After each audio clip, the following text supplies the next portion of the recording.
Larry O'Connor. Thank you for being here. Oh, it's my pleasure. Thank you guys. I love AMAC. You guys are wonderful. Well, we need an alternative for crying out loud. And we love you. And for our listeners, I want to encourage you, check out Larry O'Connor. He's got 2 shows, O'Connor and Company, which is a morning radio show, and O'Connor Tonight, which is on Salem Radio Network. That's a new channel. Yeah. Wonderful stuff that you're doing. You've got a lot of great guests that you've been interviewing. Yeah. And we're here at CPAC 2023. So I wanted to ask you, Larry, tell me a little bit about what you're seeing as it relates to the conservative movement here and the vibe that you're getting from all of the speakers, the attendees. Well, so far, it's day one, right? We're almost done with day one here. And listen, this is 2023. By next year, when we do CPAC 2024, we will have already had the New Hampshire primary. Doesn't that freak you out? Yeah. The Iowa caucus will be over. I think the South Carolina primary will be done. So we will have whittled down to maybe 3 candidates for president. So this is the last chance in front of the CPAC audience for anyone who wants to run for president to sort of make their case, put their toe in the water, sort of express, I'm a viable candidate. We have 3 here, right? President Trump will be here on Saturday. Vivek Ramaswamy, really great guy. Love him. And Nikki Haley, of course, former governor of South Carolina. And then we've got some maybe other potential candidates, Mike Pompeo, Senator Rick Scott, maybe Senator Tim Scott. Who am I forgetting? I'm going to get in trouble. Sounds like we might have a very crowded presidential primary. Oh, it's going to be crowded for sure. You think that's good? And then there's some, well, it depends. See, no, I'm not going to fall into that trap. Well, and of course, and the reason that it's a concerning question is because who isn't here? Mike Pence isn't here. Everyone's talking about the fact that Ron DeSantis isn't here. Why didn't he come here? Is he going to be running or not? I think he is running. And the more candidates you've got, then I'm not going to say whether it's good or bad, but the more candidates you've got, it means you can win a state's delegates for the nomination with maybe 30% of the vote, maybe 25% of the vote, because you've got 8 other candidates who all got maybe 7%, right? And so if you've got one candidate who has a really passionate core of voters supporting him or her, you can win the nomination by getting about 25 to 30% of the vote. That sounds familiar, doesn't it? That's exactly what happened in 2016. We had 17 candidates. President Trump had a very passionate core group of followers and supporters. He won a lot of states with about 25 to 30% of the vote. So those are the rules of the game. That's how it's done. So the more candidates you've got, if you've got one candidate, and Trump's running again, it's really good for President Trump that there are more candidates that will split the I like Trump, but I want somebody else vote. That's why I think a lot of people really want it to come down to DeSantis versus Trump, because those are the 2 biggest They're the heavyweights. Drawers. Yeah, they're the heavyweights. Talking about the 2024 election, AMAC Action, we're the advocacy arm, the advocacy affiliate of AMAC. We've been very involved in election integrity in states throughout the country. Yeah. Everyone's looking forward to the 2024 election, to oust President Biden.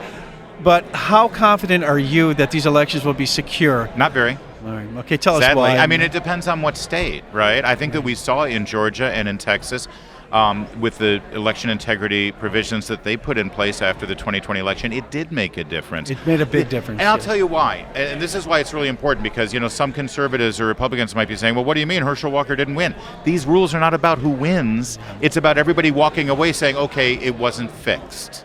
Everyone needs to walk away from the election with the confidence that it was done properly, so that they don't feel like they got ripped off. That's the danger in a democracy, if people every single time you have an election think, well, my guy really won, but it was fixed. That's so degrading to our process. It sure is. And, the most infamous election in history was the Florida 2000 presidential election with the hanging chads and the nightmare and the insanity. And little young Matt Schlapp, storming the barricades there. People forget he was part of the Brooks Brothers riot there that day, they called it. What did Governor Jeb Bush do after that? He fixed their system. He put in a lot of time and a lot of effort saying Florida will never be in this position again.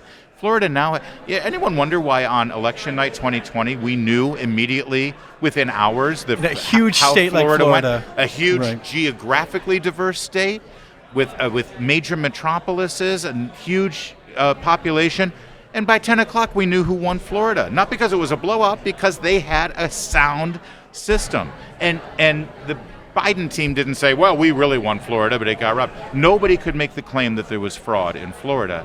Every state should be modeling. I don't understand why a governor of a state wouldn't want to put in a system where everyone in that state felt confident. Well, it's easy to with the be a results. hero, it seems, in America today, because if you do that, you're a hero. If you push back and say we don't want our children to be sexualized, in my view, you're a hero. There are so many issues that are plaguing our nation today, so many national security issues, and one thing. And we have no leaders taking them up. We have no. I mean, we don't have a lot of exactly leaders right. taking them up. We There are a don't. few. There We are a need few. we need bold courage. What I find quite interesting here at CPAC is there are so many people, including many Chinese people, who are fed up with the CCP and that are talking about the threat. I mean, we can talk about how China has infiltrated our institutions, our border wall. They have a hand in why we're losing so many people over fentanyl.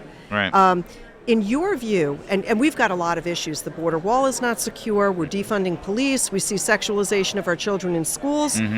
Our First Amendment rights are being stripped away. People feel like they're muzzled and can't speak the truth. And all of those people who were saying the truth, for example, when we spoke about a Wuhan lab leak, right? You were screamed down. You were we were shouted screamed down. down. Oh, you're a conspiracy theorist. That's you're, right. Right. So when you look at these issues in your view, what do you think are some of the most important issues that the next presidential candidate should absolutely be focused on, and what will bring somebody to win? Gosh, listen, I think everything that you just mentioned are important issues. Whether it's an issue that will bring victory or not is a big question. I think that's absolutely right. And sadly, we have created a climate in this country where if you say that the Chinese Communist Party is not our friend, they are our adversary. Some could even call their actions enemy actions. I mean, their main narrative is that the COVID-19 virus came from the U.S. Did you know that? Yes. That's their official party line. Unbelievable. They have never cooperated. They have never told the truth on the world stage. They have never told the truth to the American people. Their hands are bloody with the lives of so many people who have died. Not because they deliberately leaked the virus, which they may have, I don't know, but the fact that they never cooperated and tried to help with a solution. They continue to cover up and lie, even to this day, about it. That makes them complicit in all of those deaths. I don't think you can overstate how dangerous the Communist Chinese Party is. But when you say that, we've created a climate in this country where suddenly there are people in this nation who will say, well, you're being xenophobic and racist. Excuse me, I'm specifically talking about the government in China, the Communist Party in China. You want to know who is most outspoken against the Communist Chinese Party? Chinese Americans who have fled their tyranny to live here. Are they xenophobic? Are they racist? Are they anti-Chinese? It's meant to silence people. In Virginia, right here in the near the nation's capital, we had a bill that was put forth in the state legislature that would would prohibit the Chinese Communist Party from buying rural farmland adjacent to a military base. They needed the lieutenant governor's tie-breaking vote to get it through the Senate because Democrats opposed it. Why? Yeah. I mean, you wonder whose side they're on. Why would anyone oppose that? We supported a bill by Tom Cotton to do the same thing on the federal level last year.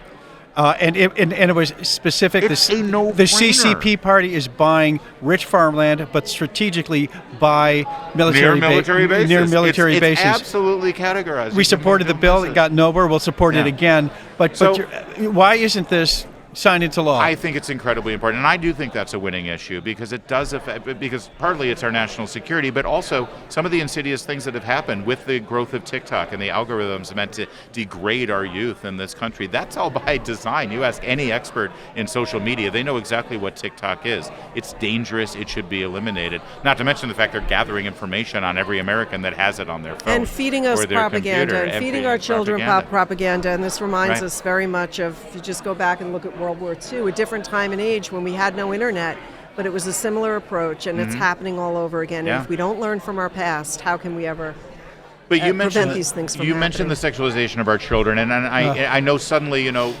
listen, we're AMAC, and we don't want that stereotype of being the old man saying, back in our day, these kids today, and all this sex talk. But I walked up the hill. Right?